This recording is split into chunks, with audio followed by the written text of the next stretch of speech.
जय श्री कृष्ण। दोस्तों, आज हम आपको रक्षाबंधन की वह दिव्य और प्राचीन कथा सुनाने जा रहे हैं जिसे स्वयं भगवान श्री कृष्ण ने राजा युधिष्ठिर को सुनाया था। ये केवल एक कथा नहीं बल्कि ईश्वर के मुख से निकला हुआ अमृत वचन है जिसे सुनने से ही अनगिनत पाप नष्ट हो जाते हैं और जीवन में धर्म, प्रेम व सद्बुद्धि का संचार होता है। द्वापर युग की वह घड़ी थी जब महाभारत का महासंग्राम समाप्त हो चुका था। पांडवों ने हस्तिनापुर में राज्य स्थापित कर लिया था और धर्मराज युधिष्ठिर प्रजा की भलाई और धर्म के मार्ग पर निष्ठा से चलने लगे थे।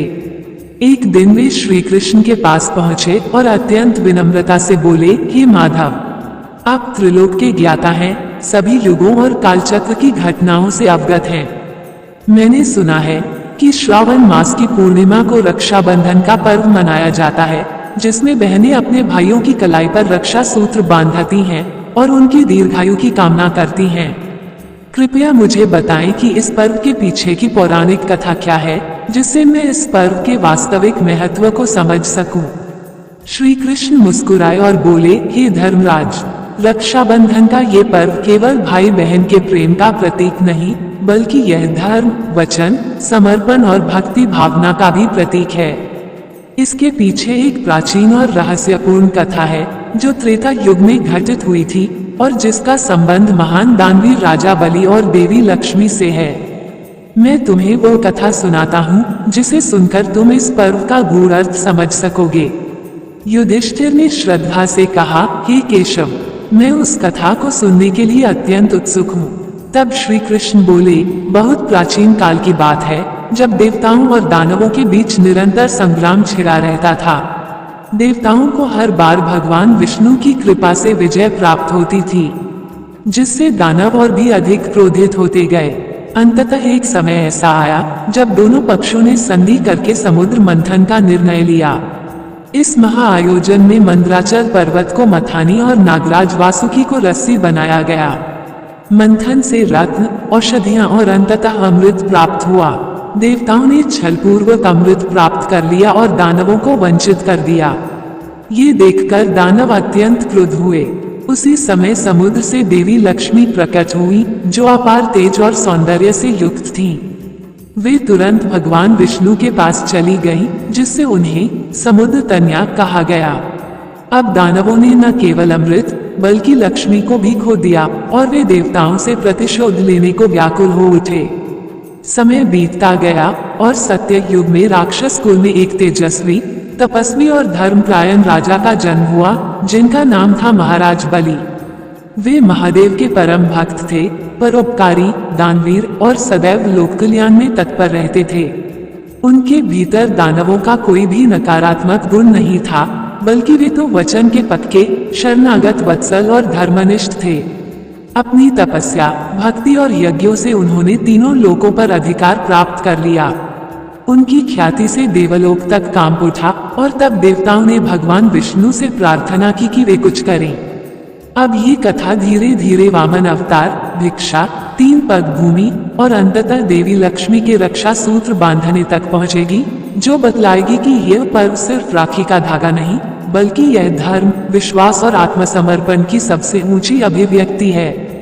महाबली राजा बलि भगवान विष्णु के परम भक्त प्रहलाद के पौत्र थे और भक्त प्रहलाद स्वयं असुरराज हिरण्यकशिपु के पुत्र होते हुए भी श्रीहरि के अनन्य उपासक थे। जैसे प्रहलाद ने बाल्यकाल से ही भक्ति का मार्ग अपनाया था, वैसे ही उनके पौत्र बलि भी धर्म, दया और दान की राह पर चले। एक दिन राजा बलि ने संपूर्ण पृथ्वी पर अपना आधिपत्य स्थापित करने हेतु 100 अश्वमेध यज्ञ का संकल्प लिया। जैसे जैसे उनके यज्ञ पूर्ण होते गए, उनके साम्राज्य का विस्तार होता गया और अंततः वे स्वर्ग व मृत्युलोक के भी अधिपति बन बैठे। ये देखकर देवता चिंतित हो उठे। उन्हें भय हुआ कि यदि बलि ने अमृत प्राप्त कर लिया तो उन्हें रोकना असंभव हो जाएगा और सृष्टि का संतुलन बिगड़ जाएगा। सभी देवता भगवान विष्णु के पास पहुंचे और प्रार्थना की, हे नारायण, हमारी रक्षा कीजिए। महाबली अपने यज्ञों द्वारा त्रिलोक का स्वामी बनता जा रहा है। तब भगवान विष्णु बोले, हे देवगण, अब समय आ गया है कि मैं अपना वामन अवतार ग्रहण करूं और राजा बलि की परीक्षा लूं। इतना कहकर भगवान ने एक बौने ब्राह्मण बटुक का रूप धारण किया और राजा बलि के यज्ञ स्थल पर जा पहुँचे, जहाँ बलि अपने गुरु शुक्राचार्य के सानिध्य में अंतिम यज्ञ की पूर्णाहुति कर रहे थे।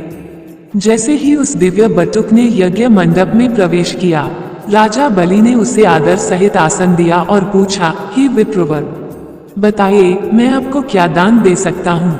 बटुक ने शांत स्वर में कहा, हे राजन, मुझे केवल 3 पग भूमि चाहिए जिस पर मैं यज्ञ कर सकूं। बलि हंस पड़े और बोले, हे ब्राह्मण, आप चाहे तो पूरी पृथ्वी मांग सकते हैं, मात्र 3 पग भूमि क्यों। बटुक ने उत्तर दिया, राजन, जो जितना आवश्यक है उतना ही मांगना चाहिए। आवश्यकता से अधिक मिलने पर तृष्णा बढ़ती जाती है। इन वचनों ने बलि के हृदय को स्पर्श किया और उन्होंने नम्र होकर कहा, हे ब्राह्मण देव, आपकी बातों में गहन ज्ञान है। मैं आपको वचन देता हूँ कि आप जो मांगते हैं वह मैं आपको दूंगा। तभी शुक्राचार्य ने चेताया, हे राजन, यह कोई साधारण ब्राह्मण नहीं बल्कि स्वयं विष्णु हैं, जो देवताओं के हित के लिए आए हैं। परंतु बलि ने विनम्रता से कहा, यदि यह सच है तो यह मेरे लिए सौभाग्य है कि साक्षात भगवान मुझसे याचना कर रहे हैं। मेरा द्वार कभी किसी याचक को खाली नहीं लौटाता। शुक्राचार्य नाराज होकर वहां से चले गए। बलि ने बटुक को 3 पग भूमि देने की घोषणा कर दी। तभी बटुक ने विराट रूप धारण किया। भगवान वामन का विशाल त्रिविक्रम रूप प्रकट हुआ, जिसने एक पग में स्वर्ग को, दूसरे पग में पृथ्वी को नाप लिया। अब तीसरे पग के लिए कोई स्थान नहीं बचा। तब वामन बोले, हे बलि, अब तीसरे पग के लिए तुम्हारे पास क्या है। राजा बलि ने नतमस्तक होकर उत्तर दिया, प्रभु, मेरा सिर प्रस्तुत है, उस पर अपना तीसरा पग रख दीजिए, जिससे मेरा वचन झूठा न हो। भगवान विष्णु ने प्रसन्न होकर अपना तीसरा पग बलि के सिर पर रख दिया और उन्हें पाताल लोक का राजा नियुक्त कर दिया। बलि की सत्यनिष्ठा, त्याग और दान देखकर भगवान विष्णु अत्यंत प्रसन्न हुए और उन्होंने अपने वामन रूप को छोड़कर चतुर्भुज स्वरूप में प्रकट होकर बलि को वरदान दिया, हे राजन, आने वाले सावर्णी मनवंतर में तुम इंद्र बनोगे। जब तक वह समय न आए तुम पाताल लोक में निवास करोगे और मैं स्वयं तुम्हारे साथ वहां रहूंगा। इस वरदान को पाकर बलि अत्यंत प्रसन्न हुए और पाताल लोक चले गए। वहां जाकर उन्होंने कठोर तपस्या आरंभ कर दी। अन्न जल त्याग कर केवल भगवान विष्णु का स्मरण करते हुए वे गहन भक्ति में लीन हो गए। उनकी तपस्या से तीनों लोक हिल उठे और भगवान विष्णु भी बलि की भक्ति से अत्यंत प्रसन्न हो गए। एक दिन समुद्र की गहराइयों में भगवान विष्णु ने प्रकट होकर बलि के समक्ष दिव्य रूप धारण किया। उनके तेज से संपूर्ण पाताल लोक प्रकाशित हो उठा। बलि ने भाव विभोर होकर भगवान के चरणों में प्रणाम किया और कहा, हे प्रभु, आप मेरी साधना से प्रसन्न होकर स्वयं प्रकट हुए, इससे बड़ा सौभाग्य और क्या हो सकता है। भगवान विष्णु ने कहा, हे महाबली, तुम्हारी भक्ति ने स्वर्ग और पाताल दोनों को धन्य कर दिया है। मैं तुम्हारी दानवीरता और प्रेम से अत्यंत संतुष्ट हूँ और अब सदा तुम्हारे साथ रहूंगा। भगवान वामन के रूप में प्रकट होकर जब भगवान विष्णु ने 3 पग भूमि मांगते हुए महाराज बलि की परीक्षा ली, तब उनकी भक्ति और त्याग से प्रसन्न होकर कहा, अपनी इच्छा प्रकट करो, जो भी तुम मांगोगे वह तुम्हें प्राप्त होगा। तब महाराज बलि ने अत्यंत विनम्रता पूर्वक कहा, हे प्रभु, मैं आपसे कोई भौतिक वरदान नहीं चाहता, न मुझे पद चाहिए, न धन, न सत्ता। मेरी बस एक ही अभिलाषा है कि मैं सदा आपके चरणों में रहूं और आपकी सेवा करता रहूं। भगवान विष्णु उनकी भक्ति से अत्यंत प्रसन्न हुए और बोले, हे बलि, तुम्हारी यह भक्ति और विनम्रता अनुकरणीय है। तुमने जो मांगा है वह तुम्हारे चरित्र की महानता का परिचायक है, अतः मैं तुम्हारी इच्छा पूर्ण करूंगा और तुम्हारे साथ पाताल लोक में निवास करूंगा। बलि ने भी हर्षित होकर कहा, हे प्रभु, यह मेरे लिए गर्व की बात है कि आप मेरे साथ पाताल में रहेंगे। भगवान विष्णु ने कहा, हे बलि, जिस दिन मेरी पत्नी लक्ष्मी तुम्हें किसी वचन में बांध ले, उस दिन तुम मुझे उन्हें सौंप दोगे और मैं वैकुंठ लौट जाऊंगा। समय बीता और इधर देवी लक्ष्मी अपने स्वामी की अनुपस्थिति से व्याकुल हो उठी। वे भगवान शिव के पास गईं और समाधान चाहा। महादेव ने उन्हें परामर्श दिया कि वे एक नाग कन्या का रूप लेकर बलि के पास जाएं और उनसे रक्षा का वचन लें। देवी लक्ष्मी ने नाग कन्या का रूप धारण किया और नागराज वासुकी को साथ लेकर पाताल लोक पहुंची। उन्होंने वासुकी को रक्षा सूत्र का रूप लेने को कहा और फिर वह धागा लेकर महाराज बलि के पास गईं। जब बलि ने उस नाग कन्या को संकट में देखा तो उन्होंने रक्षा का वचन दिया। तब लक्ष्मी जी ने उनके हाथ में रक्षा सूत्र बांधा और अपने वास्तविक रूप का उद्घाटन किया। महाराज बलि चकित रह गए। उन्होंने लक्ष्मी जी को बहन मानकर नतमस्तक हो कहा, हे देवी, आपने मुझे वचन में बांध दिया है, अब जो मांगेंगी वह दूंगा। तब लक्ष्मी जी ने भगवान विष्णु को मांगा और बलि ने उन्हें ससम्मान सौंप दिया। तभी से श्रावण मास की पूर्णिमा को रक्षाबंधन का पर्व मनाया जाने लगा। भगवान विष्णु ने भी बलि से वचन दिया कि चातुर्मास में उनका एक अंश सदैव पाताल लोक में रहेगा।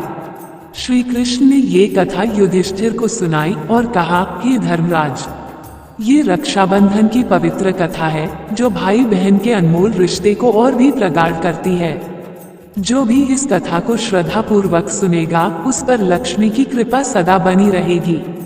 युधिष्ठिर ने इस कथा को सुनकर भगवान श्री कृष्ण को धन्यवाद दिया और इसे पूरे राज्य में प्रसारित करने का निश्चय किया। ये कथा हमें सिखाती है कि रक्षाबंधन केवल भाई बहन का पर्व नहीं, यह उस वचन और विश्वास का पर्व है जो प्रेम, भक्ति और त्याग की डोर से जुड़ा हो।